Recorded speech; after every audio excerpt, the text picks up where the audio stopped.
right, so I'm just out in the garage. My CNC wiring has been a bit of a mess, and I'm hoping to get some of that cleaned up.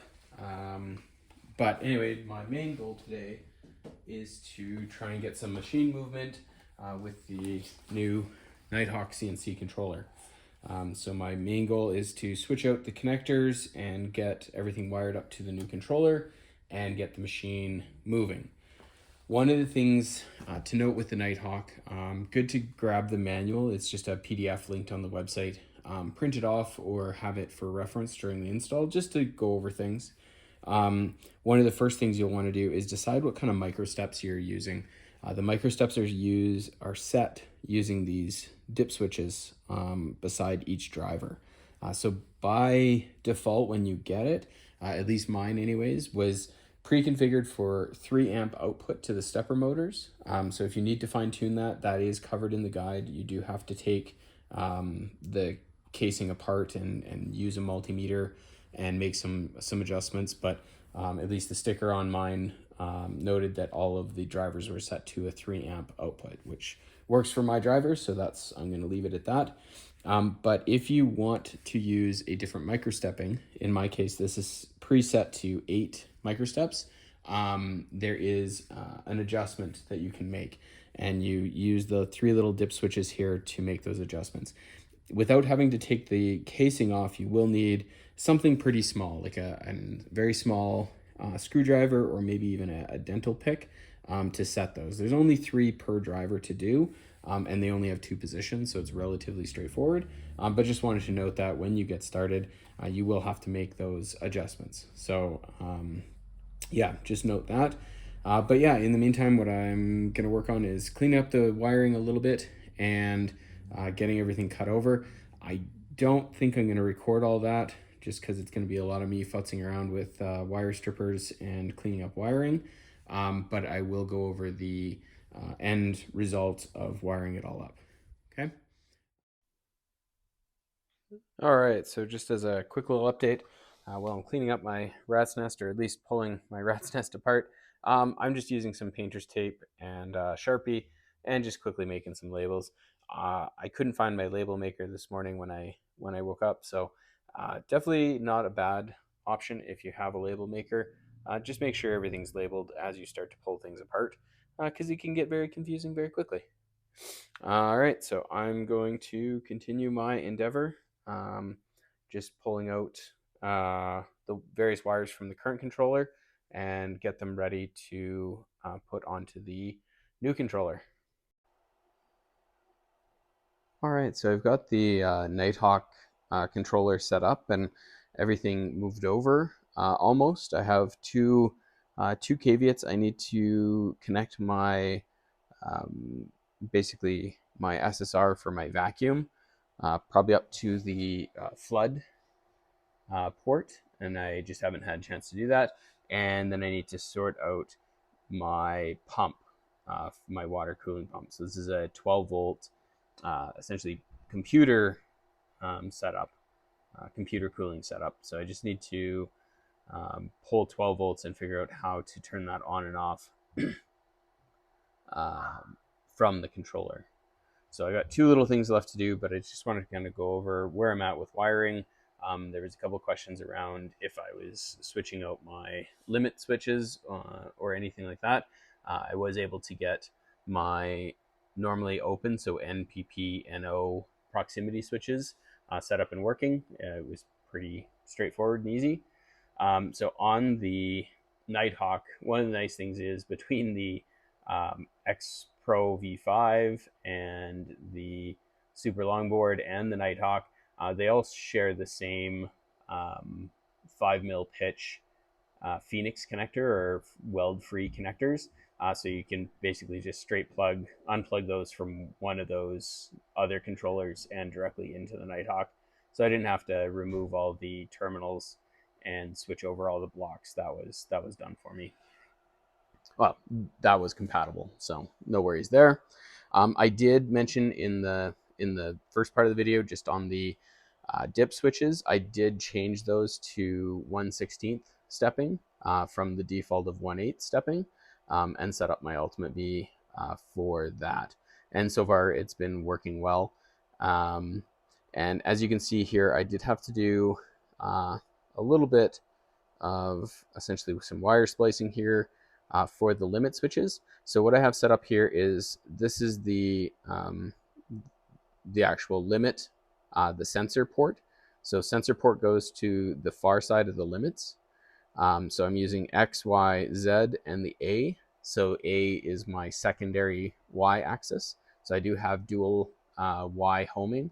So it does do a gantry square as part of the homing cycle. So on the one terminal block here, this is the white connectors coming off of the limit switches. This is the ground.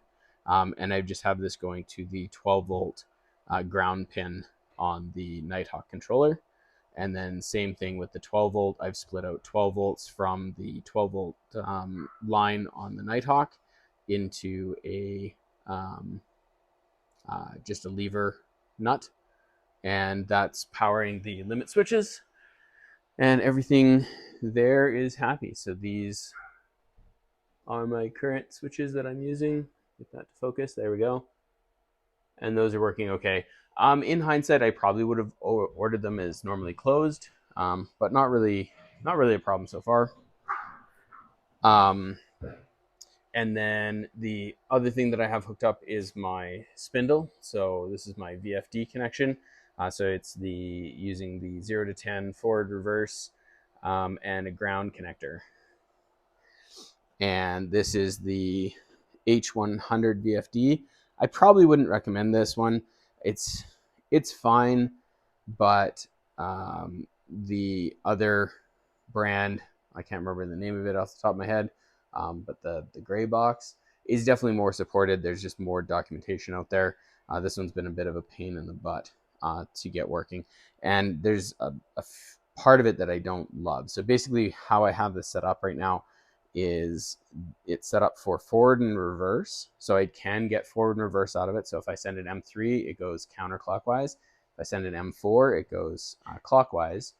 But you can see that it's always in run. So essentially the VFD is always armed and ready to run, which isn't ideal. It would be great if it turned off for a couple of reasons. But I'm still working on that. Maybe I can get that to work. I can get it to work, but then I can't. I can get it to turn off and turn back on, but I can't get it to go in reverse if I do a different setup to make that work. So I'm still playing with that one. The VFD is a bit annoying. Like I said, I would probably not get this VFD again, but it's what I have, so I'm working with it. And then the other thing that I have hooked up is the probe. So the probe is a bit interesting, and I'll try to separate it here. So you can see on my probe port here is these two wires. So just this black and this red wire. And this comes down to, again, another lever block. So on the lever block, I have this is the wiring. These two wires here are for my actual touch probe. So for doing Z height touch offs to set up the job initially. So I use that. And this is Loki. Loki. And then the black and the yellow wires, as well as this extra 12 volt wire, all go to the rapid change ATC. So what happens is the yellow and black wire are for the IR and tool setter inputs on the rapid change ATC. So I can confirm that physically I can make that all work. So this is the rapid change ATC. Essentially, if I go here, this is my touch block. So I'm going to touch that to the spindle, and we can see that the P indicator is flashing. So if I remove that, it stops flashing, which is great. So I'm getting the input that I should. And then if I do a break beam, so essentially put my finger in the way of the IR sensor on the rapid change ATC, we can see again that the P flashes and stop flashing. So that is being picked up sensor wise. Now the other part is the actual touch tool setter. Unfortunately, I've been having a bit of issues with my tool setter and it tripping. So unfortunately, it trips. Yeah, it trips when it shouldn't. So the rapid change guys are working on that. I believe they're sending me a new just tool setter module, and just something to do with the plunger length. Yeah, anyway, I won't get into that too much, but they are sending me a new one and that should fix it. But the tool setter does work as well. So I can confirm that physically I can get everything hooked up on the Nighthawk to make the rapid change ATC work. I can get my spindle to run forwards and backwards. So those are both requirements to make that work. I still need to work on the macros and how that's going to work. But otherwise, yeah, so far the machine is running great on the Nighthawk controller. So I'll just do a quick homing sequence. It does the homing a little bit different. So I have on my setup, I continued to use the dual y-axis. So when you're doing your setup, sorry about the lighting in here. I wonder if I switch this on, if that makes that any better. Maybe a little bit, eh?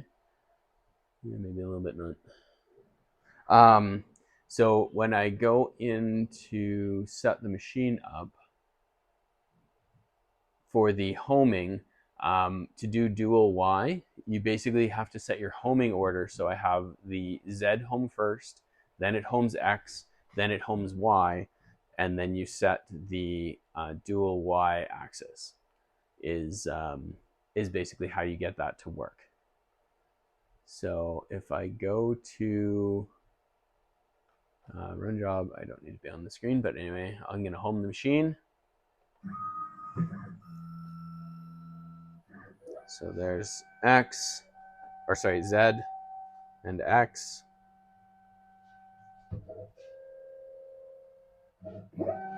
And then Y. So the Y works really well.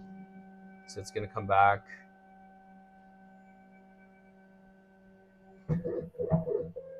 Touch off one side and then set the other side.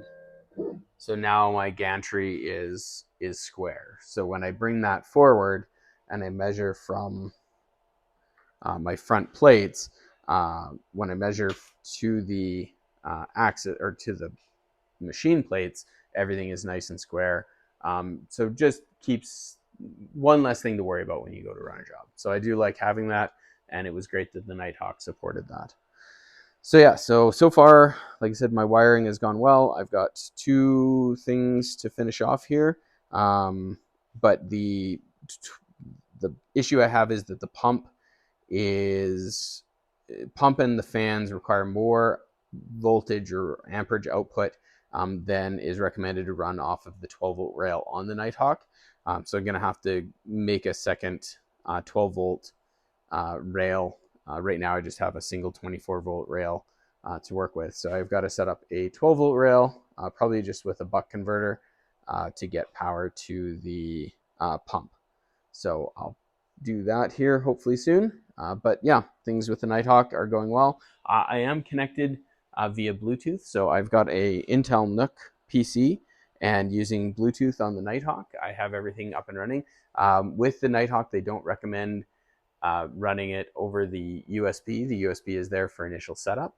But my Wi-Fi password contains a special character, and that special character interrupts the ESP32 GRBL settings, essentially. So when I go to save the password, it just kind of breaks things.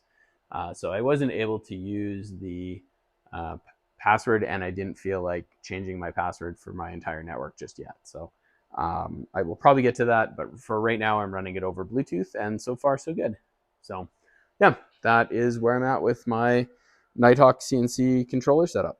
So as always, I will update you as I have more progress. And if there's any questions about specifically around the Nighthawk, let me know.